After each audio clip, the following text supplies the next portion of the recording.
看完后，你根本不会害怕任何人和事，瞬间通透，精神内耗降为零。心理学家阿德勒说过一句话：一切烦恼都来源于人际关系。很多人特别在意他人的评价，一旦不被认同、不被喜欢，马上就觉得不安全，甚至感到恐惧。说的是你吗？从高维、三维两个视角给出多条出路，一次性帮你理清不在意他人评价这件事。每一条都是一次让你脱胎换骨的机会。高维视角第一条，一个很有意思的心理学真相：你眼中的别人才是真正的你。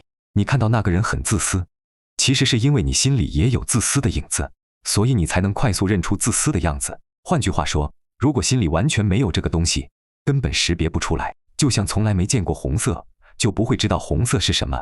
同样的道理，当一直觉得别人在对你评头论足，其实是自己在评判自己，对自己的不满投射到了外界，变成了一种担心。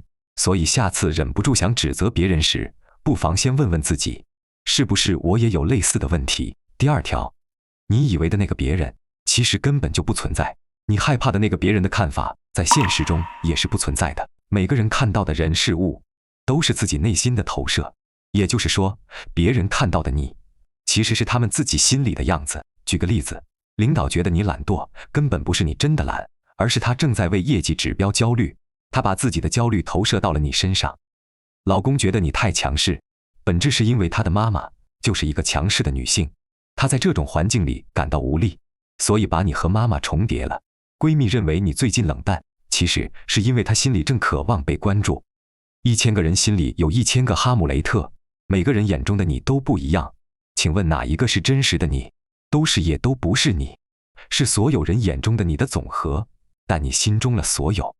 说句更扎心的话，无论怎么表里如一，在别人嘴里眼里，你都会各不相同。明白了吗？第三条，苏东坡与佛印的故事。有一天，苏东坡和佛印相对而坐，苏东坡突然问：你觉得我像什么？佛印笑着回答：像一尊佛。苏东坡大笑：我看你像一堆牛粪。佛印什么都没说。苏东坡回家后得意地告诉妹妹，妹妹却冷笑说：哥，你输了。佛印心中有佛，所以看万物都是佛。那你心中有什么？苏东坡恍然大悟。这个故事告诉我们，如果你认为别人瞧不起你，其实是你瞧不起自己。别人对你的评价真的就是一面镜子，照出你对自己的看法。那么问题来了，你怎么看待自己？这才是你安身立命的根本。三维视角，那些从不在意他人评价的人，各有各的活法，每一句都值得深思。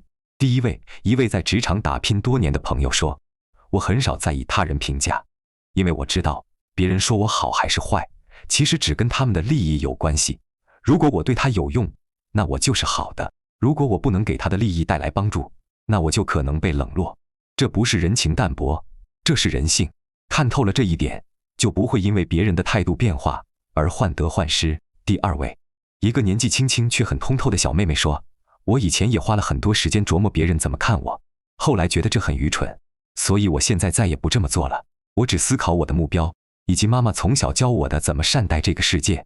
如果对方怎么看我没关系，如果因为别人说我好，我才对别人好，那不是善意，是交易。真正的善意是发自内心的，不需要别人先给你打分。第三位，一位长辈说，这个问题跟年龄和阅历都有关系。如果你经历的事情多了，会在某一个瞬间突然觉得考虑别人对自己的看法特别没意思，纯粹是浪费时间。人生苦短，把时间花在这上面不值得。第四位，一位大学生说，我无所谓别人的评价，别人怎么想关我什么事儿，我只在乎我的情绪、我的钱、我的健康。听起来有点直接，但仔细想想，这三样东西确实才是真正属于你自己的。第五位，一位同事说，我之前在意了别人很多年，后来发现在意了也没用，还特别容易影响情绪，所以我突然之间就不在乎了。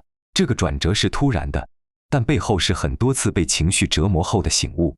第六位，一位女性朋友说，不给我钱，也不对我好的人，一概不在乎，活在别人眼里，就会死在别人嘴里。这句话虽然直接，但道理很实在。第七位，另一位女性朋友说，人生最重要的是生死，只要不是太影响我的利益，就随便别人怎么想，放下对外界的过度关注，才能轻松上阵。第八位，一位心理学从业者说，焦点效应你懂吧？这个世界大家都很忙，别人并没有那么关注我，我又何必自作多情呢？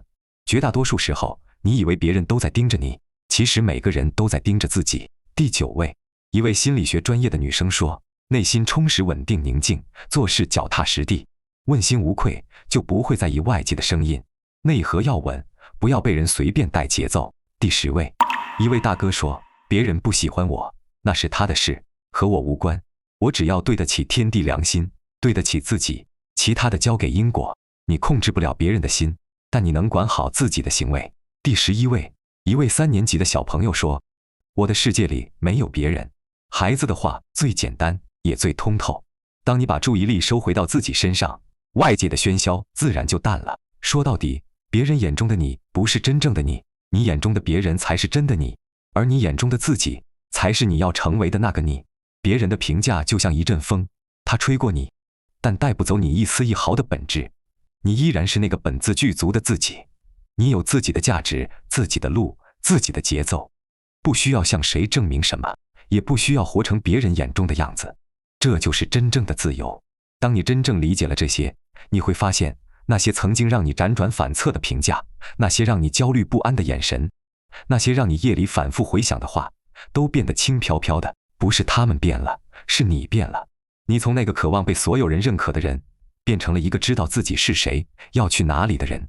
精神内耗从来不是靠硬撑消除的，而是靠看透。看透了就放下了，放下了就自在了。停止精神内耗，永远只有一条路，把注意力彻底收回到自己身上，专注你的目标，你的成长，你的感受。你会发现，世界其实很安静。把这条发给总在深夜反复琢磨别人眼光的人，不是要他变得冷漠，是让他知道，人生最不值得的就是为别人的看法内耗自己。